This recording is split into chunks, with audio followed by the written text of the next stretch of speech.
This episode of the Dungeoncast is brought to you by Justin the Blacksmith. Justin is a professional blacksmith, bladesmith, and swordsmith based in Brooklyn, New York. HEMA, LARP, collectors, campers, and hunters. Use the discount code DUNGEONCAST for 15% off any stock order and 20% off any custom order.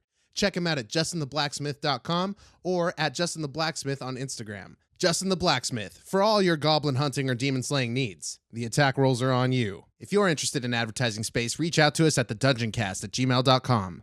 Hey everybody, welcome to the Dungeoncast. I'm Brian. And I'm Will. This is the podcast where we talk about everything Dungeons and Dragons, from orphaned orcs to orating oracles, and today we're talking about Orcus.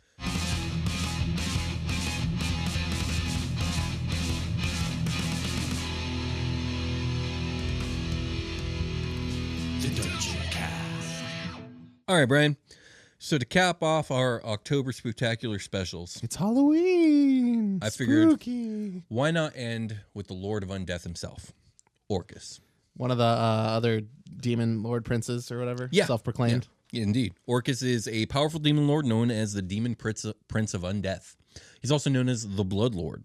In the Abyss, Lord of Blood. yeah, in the Abyss, even though there's a distinct lack of blood in both his plane of existence and just his general presence. Probably in most of the Abyss. There's there's probably an Abyss layer that's just made of blood. Blood ocean, like a blood ocean. Yeah. He exactly. definitely is like in charge of that randomly. Yeah, in that's someone also else's his, plane. for sure. Yeah.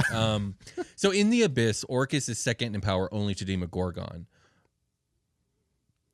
They all just said it in their minds. So Okay. I'm not gonna do this anymore, Will. Okay, all right, cool. And arguably, he's equally as powerful Okay. as the Big D, we'll call him. Either way, they are the biggest rivals of all demonkind. I can't. Okay. He's depicted as having a corpulent and foul humanoid body, stinking of disease and covered in sores. He has the legs of a goat, and his head is the skull of a ram with glowing red eyes. Ooh. He has great black bat wings that protrude from his back. In his hands, he wields a powerful and malevolent mace-like rod known as the Wand of Orcas. There's been a lot of discussion lately about the Wand of Orcas in our Discord, etc. That doesn't surprise me. It's an incredibly powerful artifact, and it's one of the things that kind of makes Orcus a fucking badass. God, by the time also because he made it himself. By the time people are hearing this, it's not going to be true anymore, though. 'Cause, Whatever. like the It way we was record, true at one point. it was true at one point. There was a discussion about it. So So the Wand of Orcus is made of obsidian, and it's topped with an enormous humanoid skull, which we'll talk about more Ooh. later. Orcus himself stands at about 15 feet tall, so this rod is really enormous. that's almost as tall as what's his face. Don't worry about it. Yeah, they're about the same height. Okay. So Orcus is a cruel, malevolent, and fiercely intelligent being. He's known for his deep and unyielding hatred for all others in the universe outside of himself. Even his most devout and useful or resourceful of followers, he holds nothing but contempt and disdain for. His hatred of others is so potent, in fact, that he highly prefers to surround himself with thralls of undead rather than the living or demonic. I mean, I can get with that. Though he does have both living and demonic people that serve him as well. Okay. His immortal life goal is essentially to snuff out all life in the universe, Sweet. but his own, and basically just surround himself with mindless undead. And I figure there's they don't talk about it, but there's got to be blood war incentives, right? Like What do you mean? he's participating in the blood war. Oh yeah, so, he participates in the blood war. I think Orcus participates just mostly because I think they're he's just- obligated to, right? Like as demons. kinda because even if they weren't to invade Beator would just invade them and Yeah, they're gonna have to do the thing. yeah. But also the demons see devils as the greatest threat. They each see each other as the greatest threat to themselves. So Right. Okay. both of their goals is to annihilate the other before then moving on to the rest of the cosmos. Yeah. So there it is. It must be said that Orcus also hates the dead. He just hates them a little bit less than the living. He just Okay. can tolerate them a little bit more. The standard dead. They're not as annoying because they're not in your face about it all the time. Right. Despite hating everybody and being intolerant of everybody, Orcus probably has the most impressive and immense number of followers amongst mortal kind. That tends to be true in the real world as well, the world that you and I live in. Yeah, fair It enough. seems like people really love Orcus. Yeah, it's true. Yeah. Because he's kind of a badass. We'll tell his story today. He has Well, number one, he has an untold, nearly infinite number of undead legions that serve him. Neat. Zombies, wights, skeletons, wraiths, and especially ghouls. Ghouls are kind of his thing. So are Death Knights, but ghouls are, he's like the source of the origin of ghouls. All right. And he's got like a ghoul king who like is like one of his generals. That's so fucking cool. So, that is cool. These innumerable... I'm the ghoul king. Yeah, he's the ghoul king. Great. Yeah. I love it. These innumerable hordes are, for the most part, the lowest and least favorite of his minions. Even though he tolerates them best, they're also like they're mindless for the most part. Not all of them, but most of them are. Okay. Above the undead minions are the members of his prolific cult of Orcus, made up of both living and undead worshippers who basically spread the word of Orcus, and kind of just spread his influence among the various planes of the abyss. Members of the cult of Orcus are like warlocks, dark clerics that he grants powers to, wizards and necromancers, and even vampires. Nice. Like just an unscrupulous group of dudes. Dubious dudes. Indeed. Okay. His cult members are granted dark powers by Orcus himself, and just, spread death in his name is all he asks. It's like sewing a magical thread through like beyond planes of existence to like power a warlock or whatever, or like give somebody something. I've been thinking more about like since I've been playing a warlock, like how the funnel of magic power works to get to the body, I guess. Okay. Like you're a conduit of some sort, really? Yeah. Kind of more what it seems like. Yeah.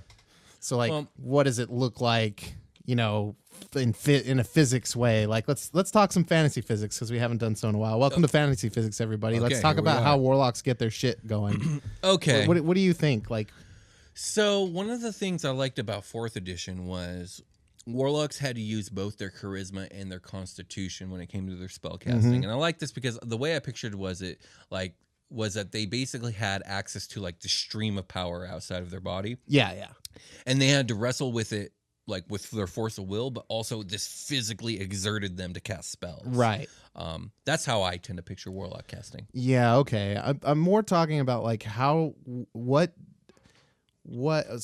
so Orcus is the power source. Right. So he's putting out some kind of magical, he's able to grant a warlock power. Right. So is that different? Does that look different? What would that like look like? Or like, how would you explain how the power is being transferred? You know what I mean?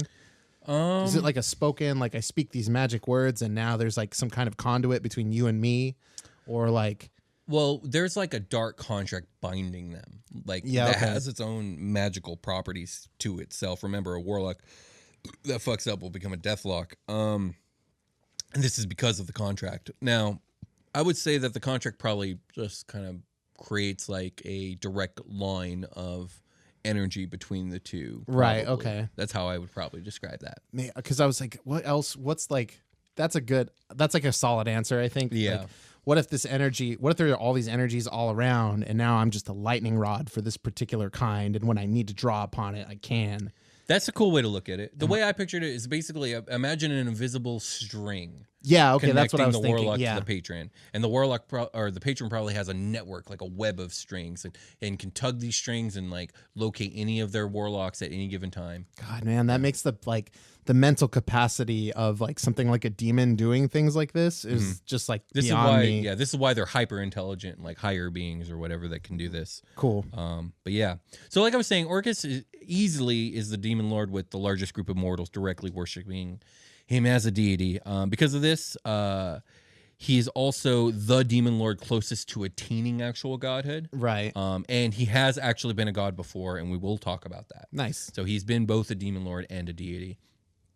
Above his normal clergy in the hierarchy are the various powerful and high-level demons that Orcus allows to serve him, like Balors and Mariliths, like any of the high-level demons that he just happens to have serving him. They would be higher than his regular clergy or his undead minions, just...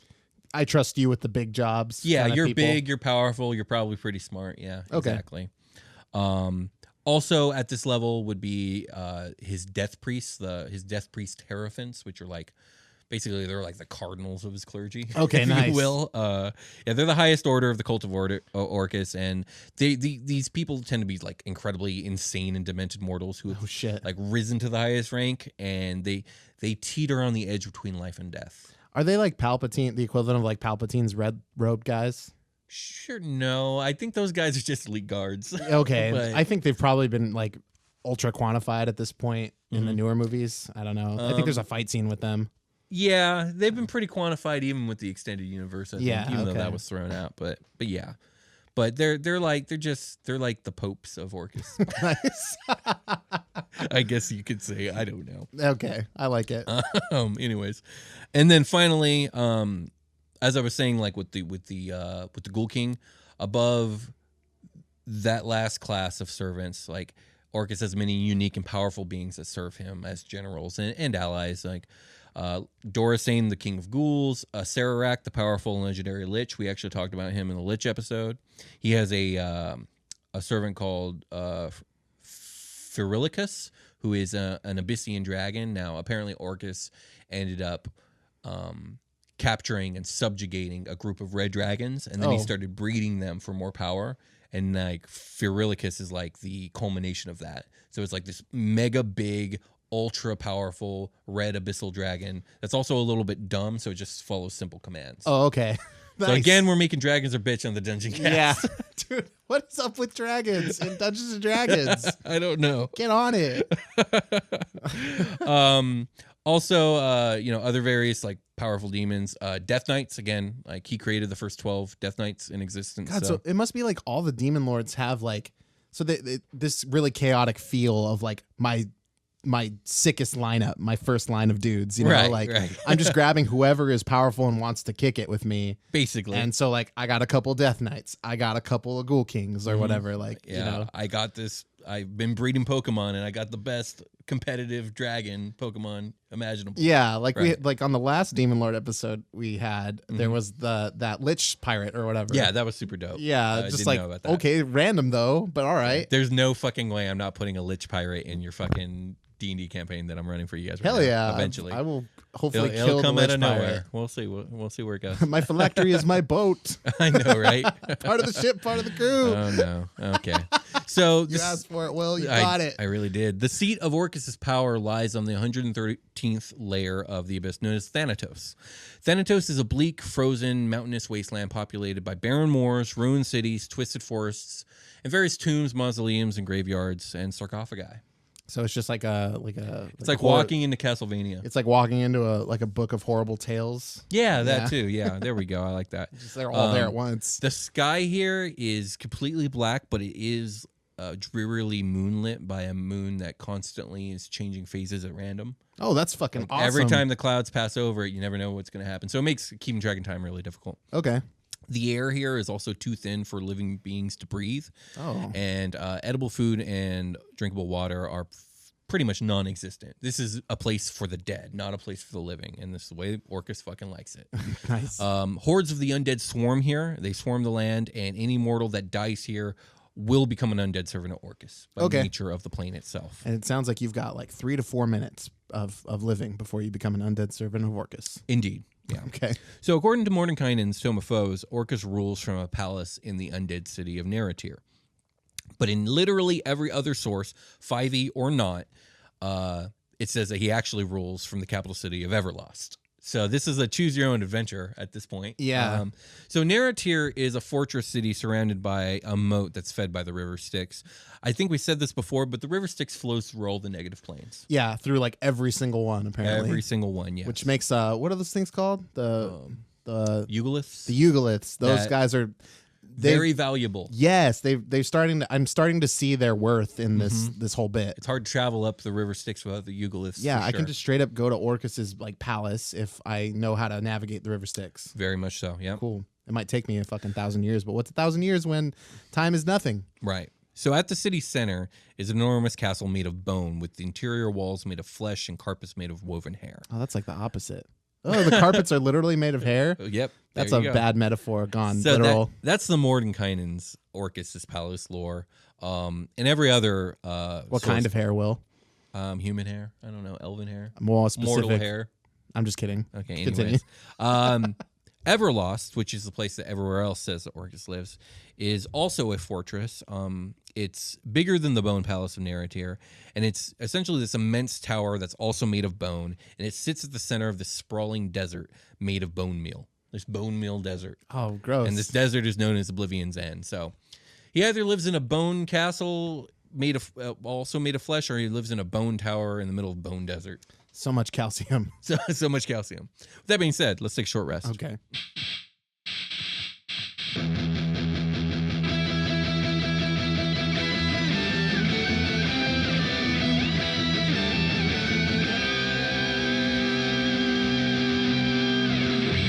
Hey, everybody, welcome to the part of the episode we're not talking about the last thing we were talking about. We're talking about how much we love you, the listener. If you're hearing the sound of my voice, thank you for listening to the Dungeoncast. I wanted to thank everybody that was moderating our Discord, because we don't do that. I kind of do it, sort of, I guess. I just peek in from time to time. Yeah. People we're talking about. I think I'm in there more often than Will is, just kind of surveying. But yeah, thank you guys so much. You know who you are. And people in the Discord know who you are. You can find a link to our Discord below. Just thank you guys so much. I can't keep saying it enough. How good of a job you guys are doing. This show is kind of for new people, right? Like, or not necessarily, but for newer people to D&D, it really does help. If you have like specific questions that we're not addressing here on the show, it is being addressed in the Discord by the moderators mostly, it seems. Yeah. You guys are very smart, intelligent, and funny, kind people. Thank you so much for doing that. I just want to plug our Patreon real quick. There's a lot of cool stuff going on there. If you like this show, if you're into D&D, we're doing a lot of cool stuff there that I think you're gonna like. It's patreon.com/thedungeoncast. You guys can go check that out. Will, do you want to hit a conversation real quick about the contest we're running after you finish your onion ring? Goddamn, call me out. These onion rings are fucking delicious. Hell yeah. Number one, I concur with everything Ryan just said. Number two, though, we are totally running a contest that we're announcing winners on November 20th.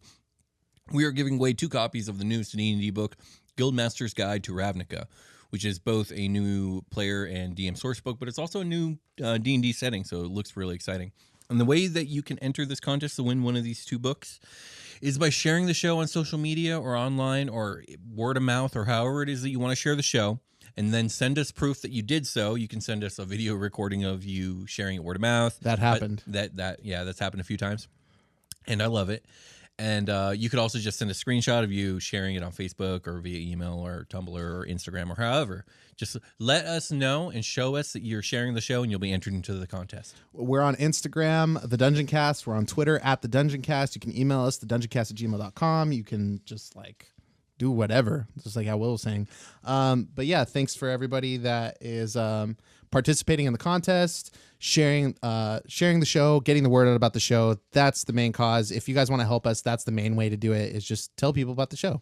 Thank you guys very much for doing that. And one last thing we want to plug is our bi-weekly game that we've been putting out that Will DMs, Super Quest Saga, has been out for like a month now. There should be 2 episodes. There should be 2 episodes up, yeah. Yeah. Go check it out. It's us playing D&D. You'll probably enjoy it. Yeah, I'm enjoying it. It's a kick-ass time. The story's really good. I love all our characters. That being said, I think we should get back to the show. Let's get back to the show.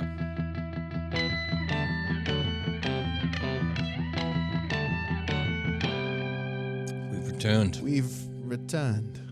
I have a story to tell you, Brian. I love story time with Will's Story Corner. Let's go. It's a story of Orcus. I'm ready to sit back and not say much for a while. So unlike most demon lords, who were probably born demons, born in the abyss, Orcus is actually kind of a success story of a human mortal. A self-made demon. He's a self-made man. So long ago, in time immemorial, Orcus' life began as a mortal human whose name has now been long lost to time. What is known about this guy, though, is that in life he was a wicked spellcaster whose evil deeds eventually led to their death. After his death, his soul ended up passing to the outer plane of the abyss and became a lonely demonic larvae, as all souls that come to the abyss do. From there, this newly formed demon rose through the demonic ranks, from larva to menace to rudderkin to Nelfishne, whatever. Demon names are hard to pronounce. It's that big fat pig one, Yeah. I always think of it when you and I have to stop myself from trying to guess its name. Yeah. That's a Nelfishne. Okay. And anyways, he becomes one of those. And he just keeps accruing power, and eventually he accrues enough power and gains a high enough form to conquer the 113th layer of the Abyss and become the Demon Lord that we know as Orcus today. So, take me through Orcus Corp. What has he created? It sounds like I just got hired at the fucking Abyss or whatever. I know, right? I'm trying to tell you the history of the company you just got hired at. Yeah. So it's at this point that he asserts himself as a patron of Undeath because he hates all things that are living. He ends up creating the first 12 Death Knights also at this point. Here is also where his rivalry with Demogorgon begins because all of a sudden there's this new big power on the block, and Demogorgon's like, what the fuck? And Orcus is like, what's up, bro? So yeah, they go at it. So at some point, it's not explicitly stated how, and that's going to be a common theme throughout Orcus' story, but it is stated that Orcus ends up achieving godhood, like minor deity. Dumb. Okay. Now, I have two theories on how. One being that since his cult is known to be the most like prolific and the most devout, it may have been that the culmination of all the faith among his followers ended up raising him to apotheosis, and he became a god that way. Okay. And like that is how some gods become gods in D&D. He just invaded enough people's dreams and they started believing in Orcus. Right. There you go. Now, the number two theory, and I kind of like this one better, it's said that the skull that forms the head of his infamous wand once belonged to a minor deity of valor and good, whose name has actually now been forgotten to time. This I have your residual god powers just in my wand. Yeah, this minor deity challenged Orcus to a duel, made the mistake of showing up in Orcus' home plane, and Orcus killed the fuck out of him, and then used his skull to mount his rod. Wow, isn't that like super risky? So that deity came there to like kill Orcus. Oh yeah, without a doubt. Oh, like wow. he came to kill Orcus, and Orcus fucking killed him. It's like, nah, bro, you in my home. Yeah, took his skull, put it on his wand, and then that could have also led to his godhood. Nice, okay. I'm sure it didn't hurt. I'm sure it didn't hurt. Either way, those are my two theories.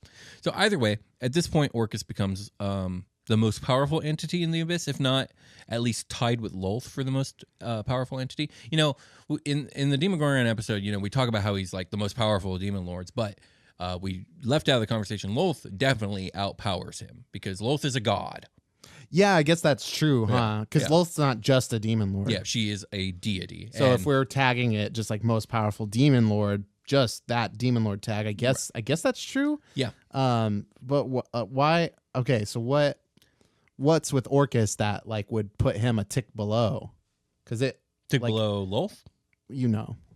Oh well. Okay, well. Like I said, Orcus was a god. Okay. He's no longer a god. And Well, we'll get to that part of the story. Okay. But when Orcus was a god, he was definitely the most powerful entity in the Abyss, besides maybe Lolth, who would have had him tied. And so without that tag on him, he's a tick without below. that tag, Lolth is probably the most powerful entity in the Abyss. Maybe there's some obscure one that might be more powerful than her. But the main thing about her is she's not involved in the Blood War. She doesn't give a shit about demons or conquering the Abyss. No, she cares about elves. Oh, yeah. Elves. Nice. Spiders and elves. Spiders and elves, yeah. So, anyways. So either way, at this point, Orcus is the most powerful. But in his great power, he ends up growing very lazy and very complacent. And again, it's not stated explicitly how or why, but the drow goddess Kiran Sali, who is like the drow...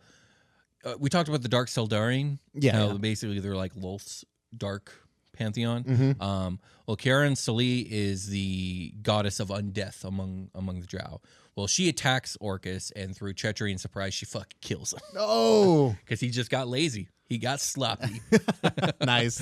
So in one immense blow, she ends up conquering his realm. She takes command of his armies, and she sets about destroying every written record of Orcus's existence. Oh! She hides his wand in like the lowest plane of Pandemonium, which is another one of the negative planes. Why would you do episode. that?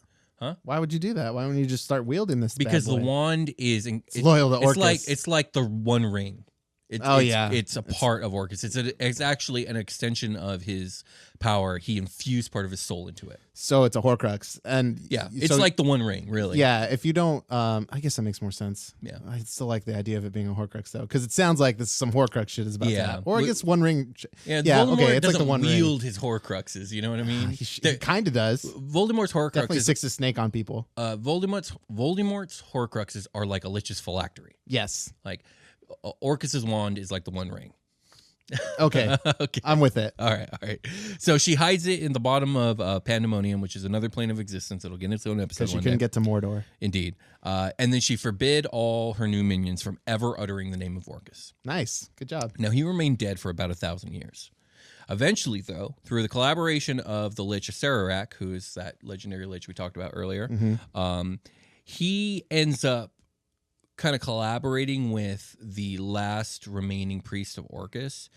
And so Acererak basically starts siphoning enormous quantities of negative energy from a demiplane that Orcus actually created when he was a god. Okay. Basically, It's not the Abyss. It's like a different. No. Okay. So there was a city of people that used to worship him. Okay. And then they saw the error of their ways and started worshiping a sun god. And so when he when he became a god, he was like, well, fuck those guys, and he cursed them to what was the curse? He cursed the entire city to be afflicted with basically they would be constantly asleep, and the only thing that could ever wake them would be the light of the sun, which they worshipped. And then he took the city, created a demiplane with no sunlight, and took the city away. Okay, cool. So that happened. And they all just slept themselves to death. Yeah, well, yeah, they just sleep for eternity. Okay. Yeah. So anyways, that happened. So Acererak is siphoning enormous quantities of negative energy from this demiplane that Orcus created. And the final so the last remaining priest of Orcus like gives a final and impassioned prayer like on his deathbed as this is also happening. And this culmination of events resurrects Orcus. But because he throws the fucking spirit bomb. Well, like, basically, like, okay, so this is him just like, people of the negative plane, give me your energy. Well, no. See, he's not taking it from the people. He's taking it from the plane. The plane itself. Yeah. Sure. So basically, what's happening here is enough energy is being concentrated, and then enough faith is being applied to bring about Orcus's consciousness again. This everything you said still tracks with my narrative. My narrative that this is the negative spirit bomb. Sure, absolutely. Yeah. There you go.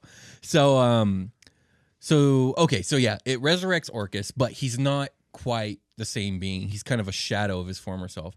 He's basically, he looks like a wraith, like a wraith of Orcus. Oh shit! Like Orcus risen. Like, sure. Yeah. Okay. Sure. Yeah. He's a shadow of his former self. He ends up renaming himself Tenebris at this point. A new name for his new wraith-like form. He ends up summoning his minions to him, but his minions were killed, like his powerful minions. Oh yeah, okay, like his top tier dudes. Yeah, his top tier demon dudes. He summons them, but they were dead. But because he's a god of undead, he ends up when he summons them, he unsummons like new undead demons called Visages. Okay, so he's got these new dudes to roll with him. It's just like the same squad as before, but they're the dead. Shadow Squad. Exactly, they're the Shadow Squad of what they were before, for sure. Okay. The story's silly, but we'll keep telling it. Okay. So he summons his minions and he starts setting about plotting his revenge. While scheming, Tenebris learns of a forbidden power known as the Last Word. And the Last Word is a spell so powerful only a god can cast it without being destroyed. A lesser being even knowing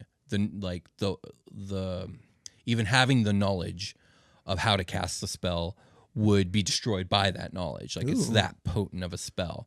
And it's a spell that can be used to literally slay gods. Me reading it, accidentally cast it. Like, me memorizing it is bad for me because it like just makes the spell go off. The way it's described is like if like a mortal were to like even attempt memorizing, and they would just disintegrate to ash. Yeah, okay.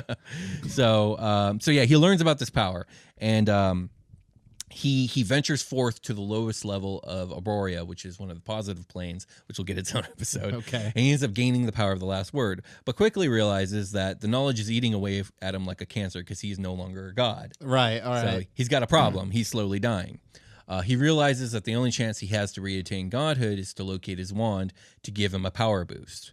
So he ends up going back to the drawing board and plotting, and he ends up using the Last Word to slay a few gods, to get information, and to get a bunch of minions, and sets them about finding where the fuck the wand is. Wow, shit. So he ends up finding the wand, right? Putting some like desperation, some like urgency in his motivation. Definitely. Okay. So he ends up figuring out where the wand is, but he ends up getting thwarted by a pesky group of adventuring mortals. because this is an adventure module called the Reverse Dungeon. Oh, so if you okay. play this is a second edition reverse module. This is a second edition adventures module called the Reverse Dungeon, where you would literally go and thwart Orcus from getting his wand. Oh, that's cool. So yeah. So Orcus has like in this version of Orcus' story, he's got this like pretty like it's a completed story arc. Continuity. Yeah. And like, now I had to piece this shit together, my dude. Like there's a lot of source books with a lot of scattered bullshit. Yeah. But magazines and shit. Yeah. This is yeah. Here it is. When I did mine, I realized like how many different little like tidbits you have to like pile together to make this shit make any sense. It's true. So he gets thwarted, and then the last word eventually kills him. Okay. Because he can't handle just like it. So he dies again. Yeah. Second death. Okay. 2 times. So this, of course, does not end Orcus' tale. The Wand of Orcas is eventually procured by Orcus' cult members, because he renewed his cult when he came back to life as Tenebris. Yeah, the Shadow Cult. Shadow Cult. They end up performing a dark ritual to restore Orcus to his full power pre-godhood. Ooh. So he's no longer divinity, but he's also no longer Tenebris. He's back to the good old Orcus. They found the blueprints of OG Orcus, the one that did all the hard work. Status quo preserved, right? Basically, is what I'm getting from this. Now that he's got his power back for the most part, he comes back to Thanatos with a vengeance, scares off Kieran Salih, who goes back to wherever the fuck she was coming from, wherever the Dark Eldorine hang out. I don't think they hang out in the Demon Web pits, but maybe they do. Yeah, like I said, status quo restored. We got our Orcus back. Cool. And he's Orcus again. All right, so just a full reset on that one. Indeed. With full circle. Okay. So in the current timeline, Orcus is mostly preoccupied by the Blood War, constantly warring with Demogorgon and Grotz, who are like his 2 biggest rivals. Mm-hmm. He's allied himself with Yinagu, who is the demon lord of the Gnolls. He'll get his own episode. And he kicks the shit out of Baphomet quite a lot. Okay. Who he'll also get his own episode. So yeah, in 4E, there's a lot of lore differences, but one of the major ones is that Orcus has major beef with the Raven Queen, and he's basically trying to kill her and take her godhood. Oh, the death thing. And conquer the Shadowfell. That's his deal in 4E. God, everyone has such a complicated relationship with death. Like, I know it's true. So with that being said, let's actually look at the Orcus stat block, because they fucking got one, and it's really cool. So Orcus is a challenge rating 26 monster, so incredibly powerful. Just for like comparison's sake, the Tiamat stat block is at a 30. So this is why I say Lothus outpowers Orcus, because if Loth is a minor deity, she's got to be at least a 30 like Tiamat. So, right. Okay. Yeah. Anyways, natural armor of a 17. Just fucking ability scores off the charts. We're talking strength 27, constitution 25, intelligence 20, wisdom 20, charisma 25. Dexterity only a 14 though. He's kind of fat. Dude, that charisma mod, like, I know he's got a very powerful personality. Can you imagine like Orcus trying to sweet talk you? I mean, I don't think he's charming, but I think he can enforce his will upon you. Yeah, I mean, he's gonna get that +5 on that roll, you know? For sure. Yeah, he resists. You're gonna fall in love with Orcus on accident. No, it's not going to be in your control. He resists cold, fire, lightning. He's immune to necrotic poison and any weapon damage that's not magical. He's immune to it. Immune to being charmed, exhausted, frightened, or poisoned. He has true sight for 120 feet, so good luck sneaking up on him. He has telepathy and can speak all languages. Nice. Yeah. Okay, all languages. So we finally did it. Yeah. They want you to, man, D&D really wants you to know so many languages. They want everyone to know all languages. They want everyone to be able to talk to each other. Yeah. Basically is what I'm getting from this. He's got innate spell casting and cast all these fucking crazy spells. He's got legendary resistance, where 3 times a day, if he fails a saving throw, he can just succeed if he chooses. Okay. Magic resistance, Orcus has advantage on all saving throws against spells and other magical effects. He's got his wand, which has a really complex feature that I'm going to read verbatim. So the wand of Orcus has 7 charges, and any of its properties that require a saving throw have a save DC of 18. While holding it, Orcus can use an action to cast Animate Dead, Blight, or Speak with Dead. Alternatively, he can expend 1 or more of the wand's charges to cast one of the following spells from it: Circle of Death, Finger of Death, or Power Word Kill. The wand regains 1d4 plus 3 charges daily at dawn. While holding the wand, Orcus can use an action to conjure undead creatures whose combined average hit points don't exceed 500. Oh, So a lot of undead. yeah. These undead magically rise up from the ground or otherwise from an in unoccupied spaces within 300 feet of Orcus and obey his commands until they are destroyed or until he dismisses them as an action. Once this property of the wand is used, the property can't be used again until the next dawn. His wand also gets a multi-attack. So let me see here. So I can just whoop the shit out of you. Yeah, Orcus loves to fight in melee. That's kind of his forte. Nice. He likes to get up in the face of the things he's killing. So if you get smacked by the Wand of Orcas, okay. So flavor-wise, his wand is just supposed to kill living things on contact. But mechanics-wise, it does 3d8 plus 8 bludgeoning damage plus 2d12 necrotic damage, and he can do it twice. Oh, God. I forgot to mention he has a poisonous reptilian tail. That kind of seems to be a thing with demons. They have Yeah. like crazy tails that do cool stuff. And he does. His tail does 3d8 plus 8 piercing damage plus 2d8 poison damage. He also has legendary actions. He can take 3 legendary actions, or he has 3 legendary points, and he can spend them every turn as he pleases. So he can make an extra tail attack using 1 point. He can cast Chill Touch using another point, or he can use 2 points to use an ability called Creeping Death. So Orcus will choose a point on the ground that he can see within 100 feet of him, and a cylinder of swirling necrotic energy, 60 feet tall and 10 feet with a 10-foot radius, rise up from that point and last until the end of Orcus' next turn. Creatures in that area have vulnerability to necrotic damage. So he can create a zone where if you're in that zone, he does double damage to it. Fuck, that's intense. Indeed. This is a formidable foe. Indeed, yeah. No, he'll fuck you up. so that's Orcus. I don't know if you got any questions about the big man. No, that was really cool. Finally getting getting such a complete picture of all this stuff. Yeah. So I think he's a fan favorite just because he's got kind of a cool menacing look, and him being a demon lord that's specifically in charge of undead kind of just sets him apart. He's a little bit different that way. Okay. And then I think everyone likes the fact that he was immortal and became this entity. People like that kind of. He really earned his way up the ranks. Yeah. And then fell from grace, and now he's like, okay, you got to reset. Right. You tried. I get the Vegeta Goku dynamic between Demogorgon and him. Like Demogorgon is kind of born into his power as this naturally powerful thing. Right. Well, Vegeta or Orcus basically worked for it and is a complete fucking asshole about it, but certainly earned the power. I like it. That's a good analog. So with that being said, I think we can call it a game. Let's call it a game. We'll talk to you guys later.